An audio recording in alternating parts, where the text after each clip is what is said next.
meditation, same way, can lead you to joy or pain, suffering or ecstasy. See, almost all meditation techniques are based on imagination, except very few techniques. The clicks, what I call initiations, except the initiations directly from the master, all other techniques use imagination. For example, the unclutching, the science of unclutching, or the first technique which Patanjali spoke, your mind is not a thing, it is an action, stop. This is not using your imagination. This is a straight initiation.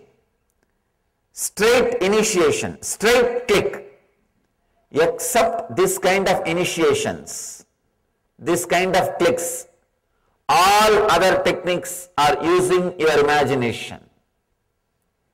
When the imagination is used to lead to pleasure, to make you experience ecstasy, it is called meditation. The same imagination is used to lead you into suffering, it is called mind. There are only two things. Either your mind can continuously condition you, or it can continuously liberate you. Your imagination can either go this way or that way. It cannot stand still. It cannot stand still. We need to understand this one fact. We always think, I may not be progressing spiritually, but I am stuck somewhere where I am. No. Either you progress or you are going down. There is no such thing as stuck. Please be very clear. There is no such thing as stuck. Either you are going up or going down, like skiing. There is no such thing that you can stop or stand stuck. No. It doesn't happen in the inner field. If your imagination is used by you to liberate yourself, to uncondition yourself, it is called meditation. If your imagination is used to bind you more and more, to create more and more bondage, it is called mind. Conditioning. I have seen even the great knowledge about yoga, people start using it for one more conditioning. I have seen thousands of people reading Yoga Sutra, they will be depressed because they misuse this knowledge, they abuse this knowledge, they misinterpret this knowledge, they start imagining their own things out of this knowledge. That is why this great truth should be heard directly from an enlightened being. Then he knows where Patanjali put comma, where Patanjali gave strong emphasis, where Patanjali gave the gap. He knows. Please understand, the other day I was reading a beautiful line. God is nowhere. Somebody put a comma next to W. Then it says, God is now here. Sometime you need an enlightened person to put the comma, to create the gap. Only he knows where Patanjali gave gap, where Patanjali put the comma. The other slogan I read, there is only one God. One guy put the comma next to the word, there is only one. Then it reads, there is only one God. First line it says, there is only one God. It's more like a moral science, uniting all the religions, creating peace. The second line, there is only one, comma, God. It's a spiritual experience. It's a spiritual truth.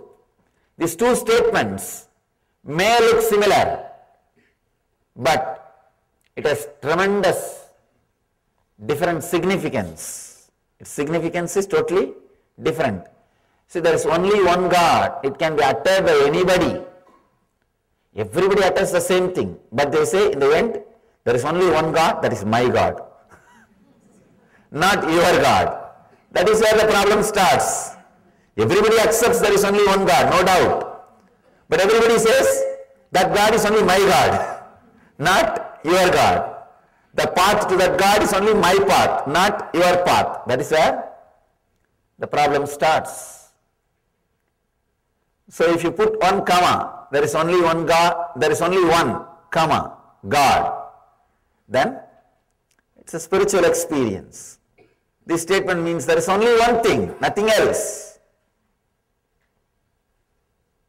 So, when you listen to these great truths from an enlightened master, you know where to put the comma, you know where Patanjali gave the gap, you know where he emphasized, you know where he was connecting or disconnecting words. Imagination can either lead you to hell or heaven. It's like a drug, LSD. Many people experience ecstasy if they take a drug. Many people experience suffocation, suffering also.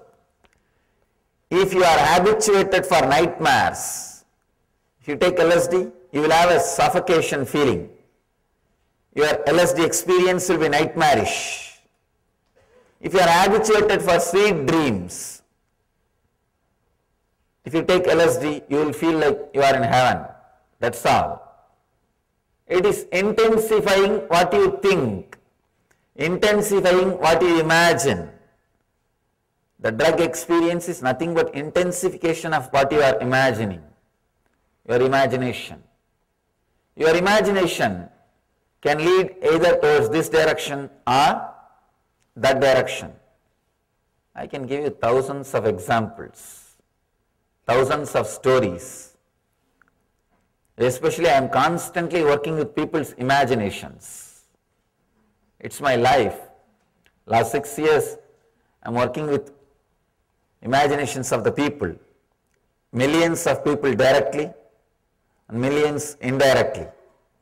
Either trying to remove their imagination, alter their imagination, or redirect their imagination.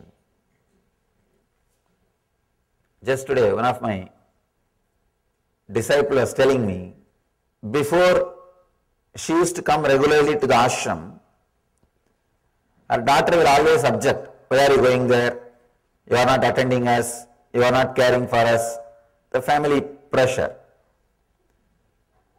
Now, daughter also attended the program. Now she says, how could you come back? How could you be away from him? I am not able to. I am not able to be away from him. Earlier, how are you able to come back even after being around him? So her imagination, when she had wrong imagination, she was not able to relate with the mother. She was fighting with her, saying, why are you going? Now when she has the right imagination, she is fighting with her. Why did you come back? It's a mind. It is imagination. Continuously, I am working with imaginations of the people. Many times, the imaginations become so strong, they can either completely move from the spiritual path or completely get enlightened. People sometimes ask me, how can imagination lead to enlightenment? After all, it is mental activity. How can that lead you to enlightenment? It's like somebody taking poison. Taking poison is an action, but that can lead them to death beyond actions. Same way, the right imagination is taken, the mind will disappear, you will be beyond the mind. You will be beyond mind. You will be experiencing the no mind state or the ecstasy. The next thing, sleep. Patanjali says sleep can lead you to joy or suffering, anguish or non-anguish. Almost 1/3 of our life we spend in sleeping. So if you understand the right technique for sleeping, 1/3 of your life you can spend in samadhi. See, the only difference between your sleep and samadhi state, the ultimate enlightened state, is samadhi minus awareness is your sleep. Your sleep plus awareness is samadhi. Enlightenment is nothing but being aware when you are asleep. That's all. When you are asleep, there are no samskara, engrams active. There are no memories active. You are completely silent, relaxed, settled. In that state, but only one thing, one difference, you are not aware. See, in the deep sleep, you are entering into the same space in which Buddha is living, in which Ramakrishna is living, in which Meera is dancing, in which Chaitanya is singing. You are entering into the same space where they are all living. Only one difference. You are not aware. Patanjali is aware. Chaitanya is aware. Krishna is aware. Buddha is alive. In that space, if you know how to be alive, if you learn how to be aware, you have done everything. Nothing else needs to be done.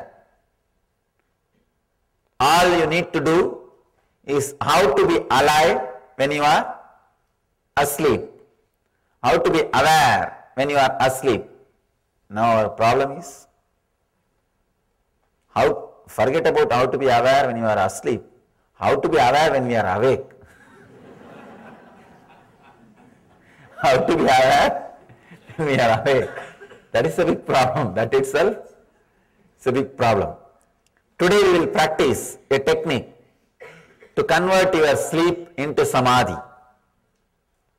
Convert your sleep into samadhi. Please understand. When I say being aware during your sleep, I don't mean sleeplessness. I am not saying be sleepless. No, that is sleep disorder. That is a disease. I am not saying be sleepless or sleep disorder. You will be sleeping, but your whole awareness will be alive. Means there are no engrams, there are no thoughts, there are no memories, but the pure I will be alive. That will be radiating, that will exist.